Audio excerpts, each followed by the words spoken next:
All right, that's the building, and see how far away that building is? And you would have to run all across that field all the way to the street. See how far it is? As far. You see how far away that building is? Would have to run across all this building right here. That was our schoolhouse that we'd walk down to. There was a cafeteria to the right that we lined up to go, and people would make a break for it. I have this thing opened up, but so that's, you see my camera's like opening up, but that's really far away. All right, give you a better idea. Very far away. Would have to run all that and get tackled as they make it out to the street. If they'd make it out to the street. Like I said, I seen people run out of breath, all that. But go. So I got to, and it's now called Atlanta Behavioral something. The last word maybe is covered by bushes. Atlanta Behavioral. It's still called Bronner, or it's Bronner Park. It's Bronner something that's called Atlanta Behavioral. And there's a something Bronner House. So that gives you an idea. Look how, so that's the field I'm talking about. People would run across and not make it. And so Jackie had a guy out here in the street, like I said, picked him up, and he made it one time, and I said he didn't make it one time. He got tackled, and but like I said, he wasn't even near the best. The best was the adults. The adults were a lot more wackier. Imagine adults being in a place like this. So the adults, they would go and they would put up a fight. I've seen all the adults that would make a break for it, they'd buck. They would get them, they'd be wrestling on the ground, be fighting. I've seen guys, even in the chow hall, bucking on the orderlies. Just sit there and put their fists up. I've seen them, grown men put their fist up, and you like, if you're wearing a jacket, I can remember one man in particular, you wore a jacket, and if you're gonna do some work, you like put your sleeves back with each hand. See what I'm saying? This man did that. Well, that's a sign that you're gonna go to, that you're gonna work, but that's also a sign that you're gonna fight, right? So this old man stood up and he put his shirt jackets back and sat there and slugged it out with the orderly. And first it's one, and then when you buck, then they call Dr. Strong for reinforcements, and when the reinforcements come, they usually sometimes they'll have to beat your ass, literally. I've seen them, how to, wrestle, fight people. I've seen them having to have fist fight with a guy, swinging on him. They usually will get them, and then they'll team up on them, jump on them, and subdue them.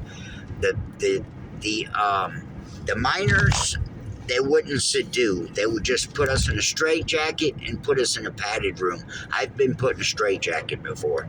I've been put in a padded room before. So the adults is when one of the adolescents bucks, they just team up on us and put us in a straitjacket and throw us in a padded room.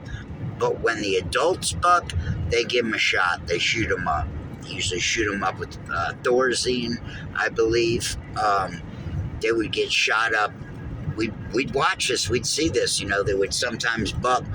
Like I said, I seen a guy buck in the cafeteria, and they after they subdued him, or after they got on top of him and got him pinned down, you shot him in the neck, and that's it. They'll shoot him up, and that's it. It'll be done.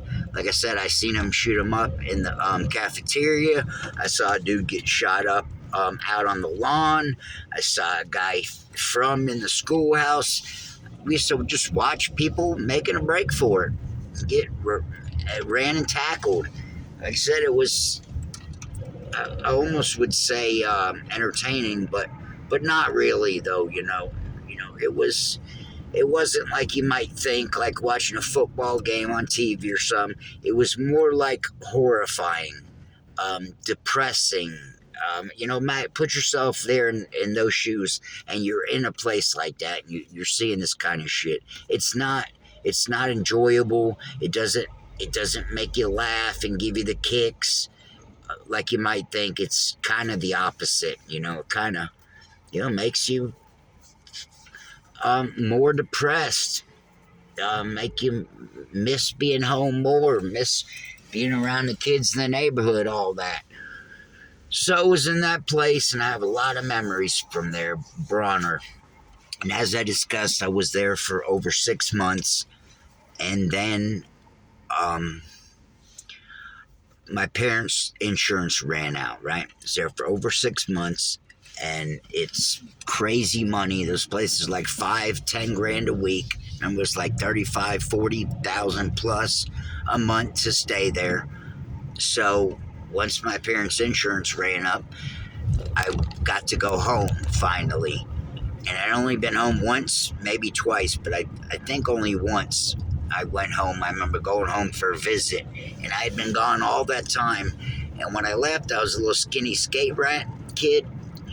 And when I went there, I started working out. I saw I had a trainer, I had a weight trainer, and they gave me the proper diet and for my size and all that. So I ate good, I worked out, I had a good diet. So when I came home, when I was gone all that time, when I came home for my first visit, my parents had rounded up the neighborhood kids, right? My buddy Donovan, Donovan Bickford, he was with me on some of these things. He was the guy that was there when I had Bunny Lane Stanley. He was there. He was the guy that used to go with me to the guys that I was in rehab with that Street the Braves game. So Donovan Bickford's one of those guys. This guy named Mike Kramer. He's Mike and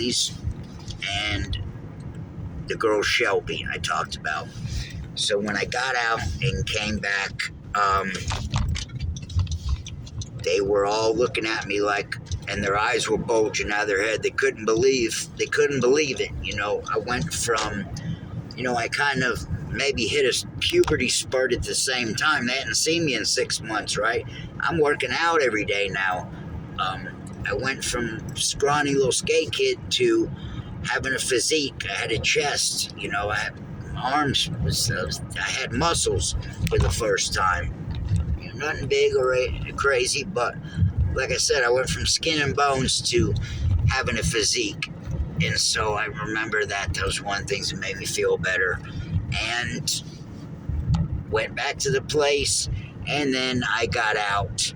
And when I got out, my parents' insurance ran out, and I got out, and I was going back during the day for day patient, right? I'm out of this place. I go home at night now, but I still got to go to this place during the day. But I didn't go before I went home the first time. I stayed gone for over 6 months, locked away in there. Never went home, nothing. Stayed there, just like jail. And when I got out of there and went home and was coming back on day patient, and this is what led me to State Mental Hospital. I eventually wind up in State Mental Hospital for a 2-week observation, and it was the scariest time of my life, even up to current day. I watched 2 people try to kill themselves in the 2 weeks. I seen all kind of crazy shit. So I wind up in State Mental Hospital. We'll get there. I'm in this class. I'm going back to Bronner for day patient. I'm in a small class, like 2 or 3 guys, 2 or 3 girls, right? I'm in this small class, a small group. We still have to talk about our feelings.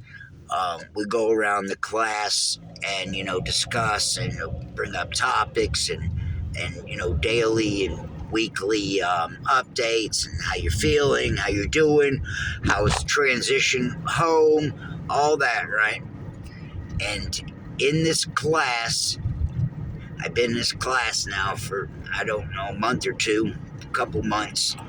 And so we all got to be kind of like a tight group. It's just 5 or 6 of us, and that's it. All day, every day.